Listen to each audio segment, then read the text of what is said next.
They believed they had executed the perfect maneuver. The date was March 22, 2025. Positioned above the Red Sea, the atmosphere provided crystal-clear conditions with near-perfect visibility. A U.S. Air Force F-16 Fighting Falcon was engaged in a routine aerial patrol.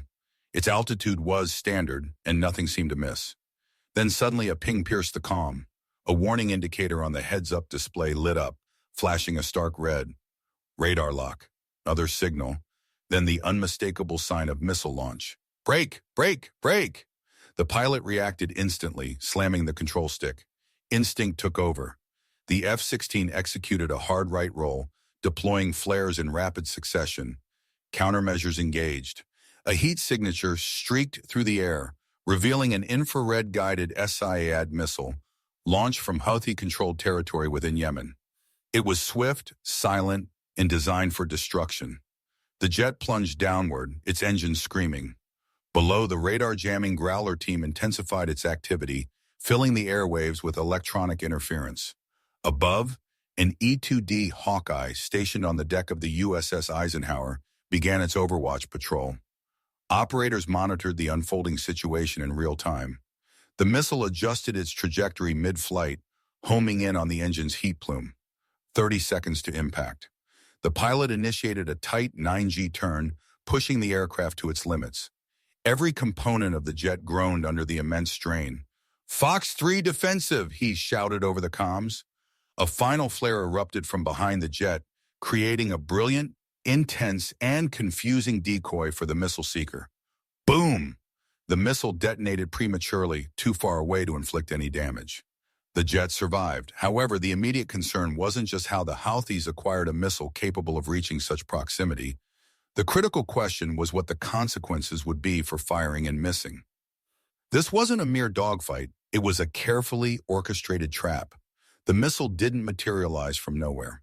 For weeks, tensions had been escalating in the Red Sea, both figuratively and literally.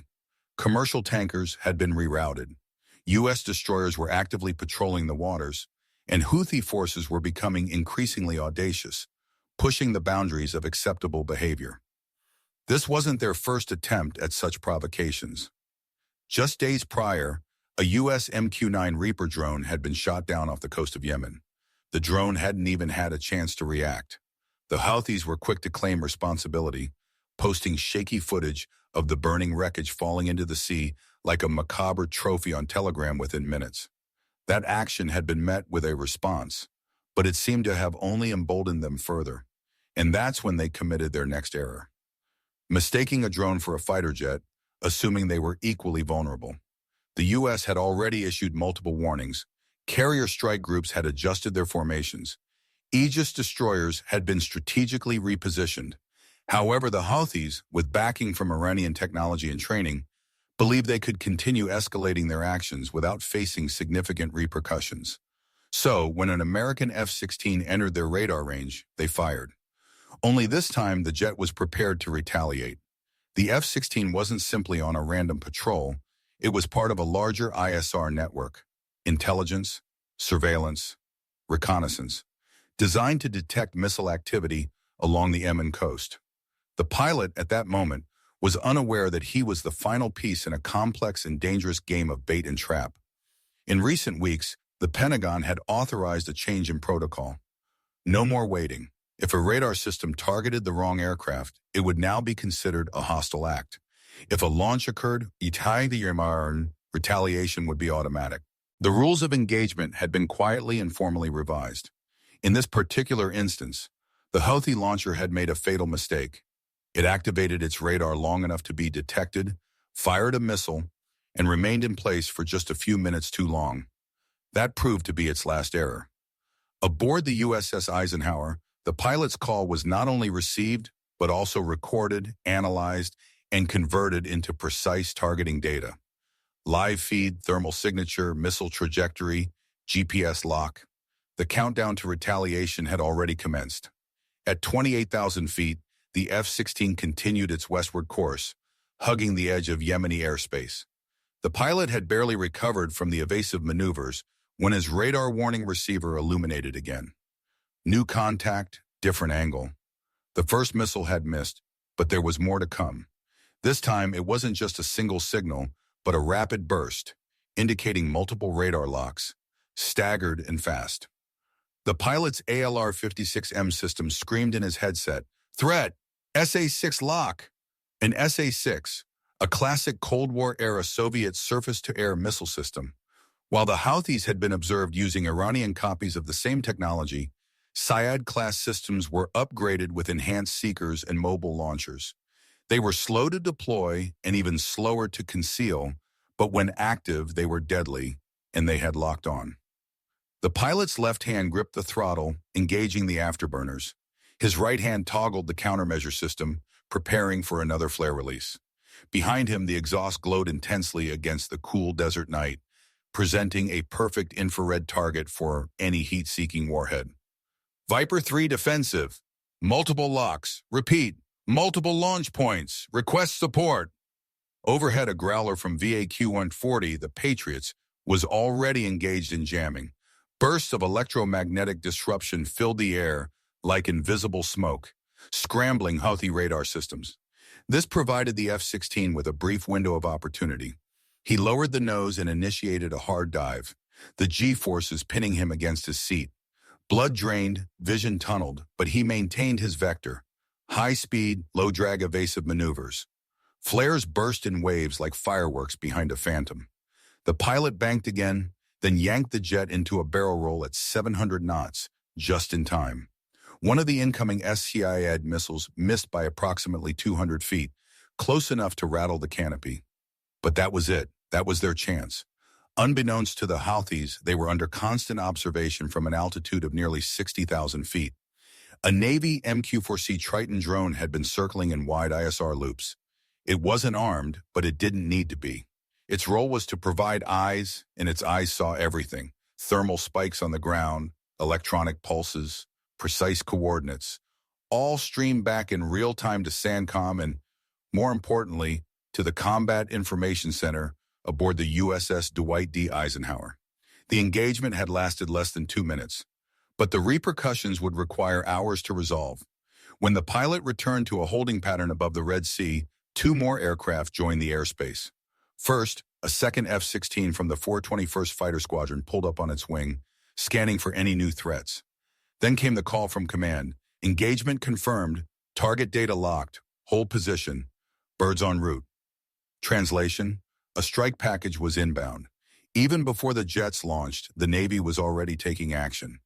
Deep within the hull of an R. Lee Burke-class destroyer sailing nearby, VLS cells began to open. VLS, vertical launch systems.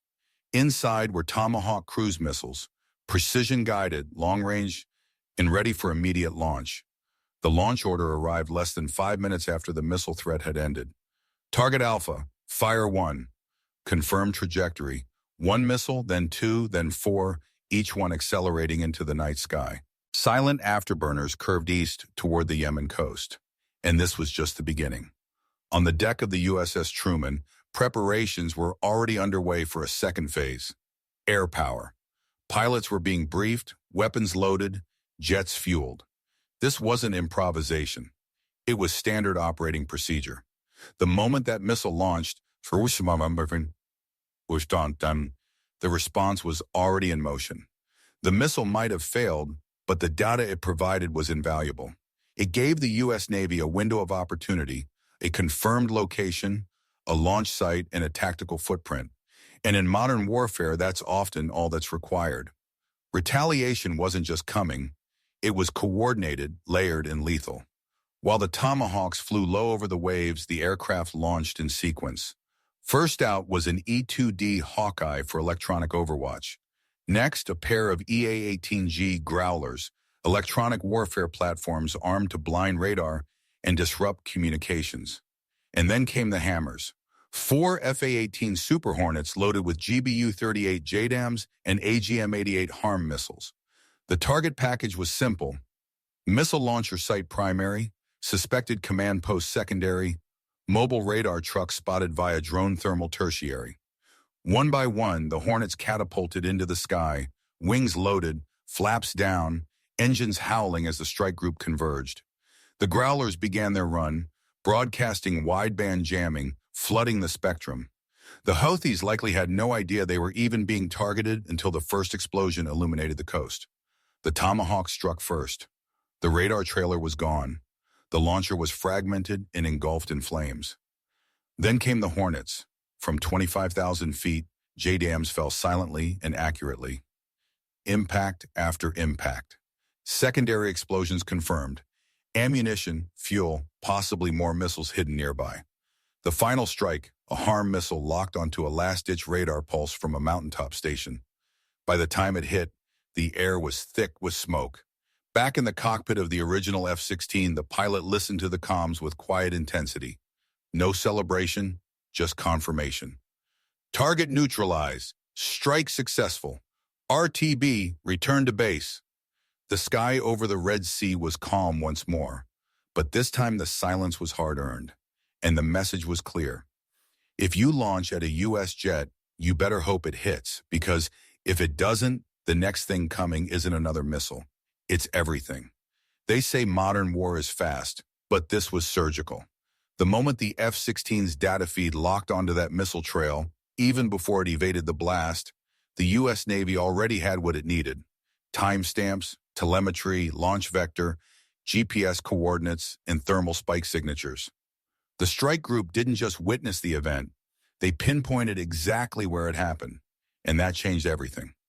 Inside the Combat Information Center aboard the USS Eisenhower, the atmosphere shifted from a defensive posture to offensive readiness. No shouting, no scrambling, just crisp voices calling out status reports and targeting locks. Telemetry confirmed, launch grid locked, target Alpha hot. The Eisenhower's commanding officer didn't even hesitate. One phrase was all it took.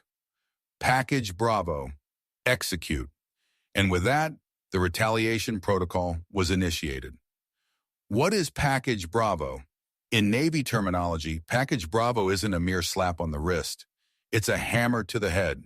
It's the designation for a multi-domain strike sequence involving cruise missiles, airstrikes, and coordinated EW, or electronic warfare. The targets are any confirmed offensive systems that fire on U.S. aircraft or dare to lock on. And the Houthis had just triggered it. The plan unfolded in layers, beginning with the Arleigh Burke-class destroyer approximately 100 miles off the Yemen coast. VLS cells began to open like mechanical flowers. These are 25-foot vertical tubes packed with Tomahawk missiles, long-range, GPS-guided, and brutally accurate. They don't require pilots. They don't even need confirmation. They simply need a target, and now they had several. 4 Tomahawks launched in sequence. Not in a rush, no fireworks, just a quiet thrust and vanishing arcs. Missile Site Alpha confirmed Sesquiaid Launcher Target 1. Mobile Radar Vehicle Target 2. Suspected C2 Command and Control Hub near Ras Isa Target 3.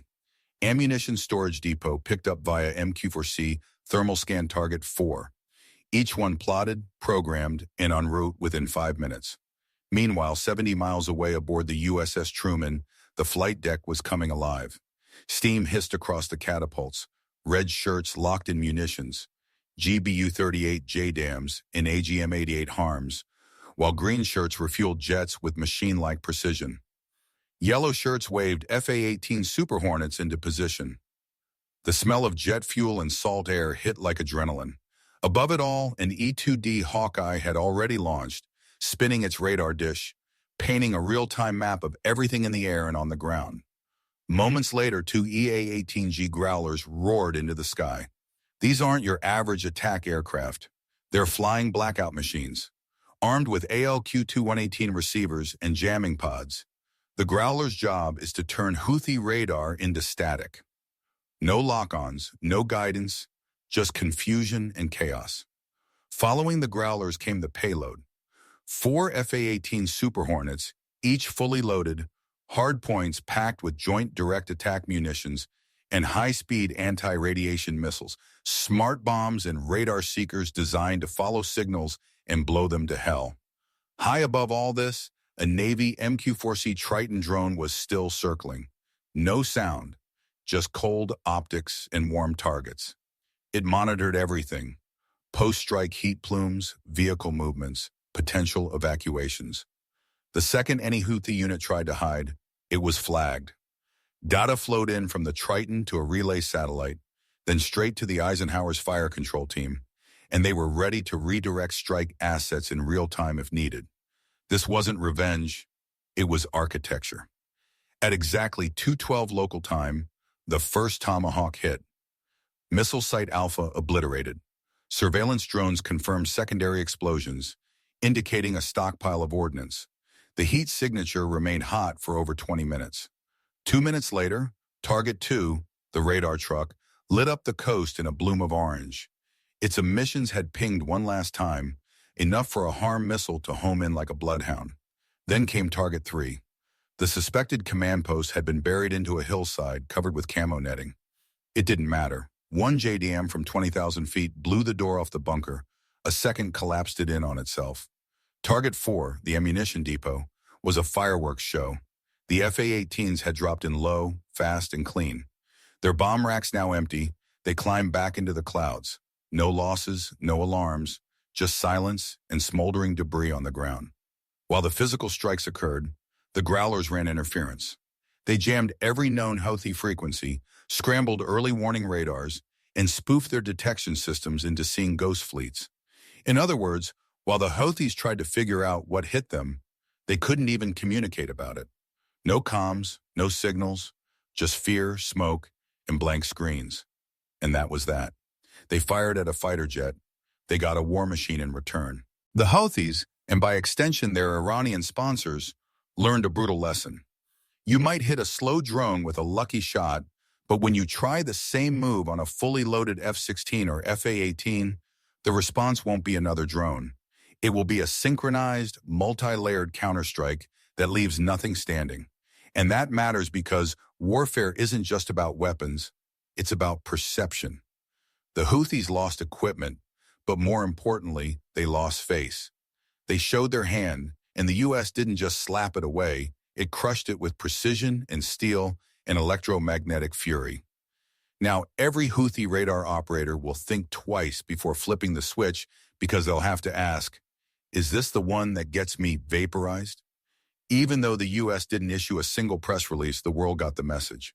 Satellite intel leaked, analysts picked up the patterns, news cycles caught whispers, and every military power watching, China, Russia, Iran, took notes. The takeaway? You don't mess with U.S. air power unless you're ready to play a different game. One where the U.S. doesn't just react, it redefines the battlefield mid-conflict. Post-strike, the carrier air wing shifted into full combat air patrol mode. That means at least 2 armed jets in the air 24/7, circling, scanning, ready to respond within seconds. The Houthis thought they could fire at an American fighter jet and get away with it. They were wrong, dead wrong. They didn't just lose a missile, they lost a playbook. They lost assets, and most importantly, they lost momentum. But here's the question I wanted to pose to you. If you were in command that night, would you have stopped after neutralizing the launcher or gone further and wiped out every radar site along the coast? Be honest, be strategic. Drop your thoughts in the comments. We will read every single one. And while you're there, if this video gave you chills, clarity, or just a deeper respect for the precision of modern warfare, do us a favor, like the video so we know you're locked in. Subscribe if you want to stay ahead of the next incident before it even hits the headlines. And hit the notification bell so you're the first in when the next mission drops. But if you want to go one step further and support the channel directly, join the fleet. You'll get loyalty badges, priority replies, and help us bring more real naval stories to the surface. Click join on our channel page and step aboard. Until next time, stay sharp, stay safe, and remember, one missile can start a war, but the response ends it. Thanks for watching.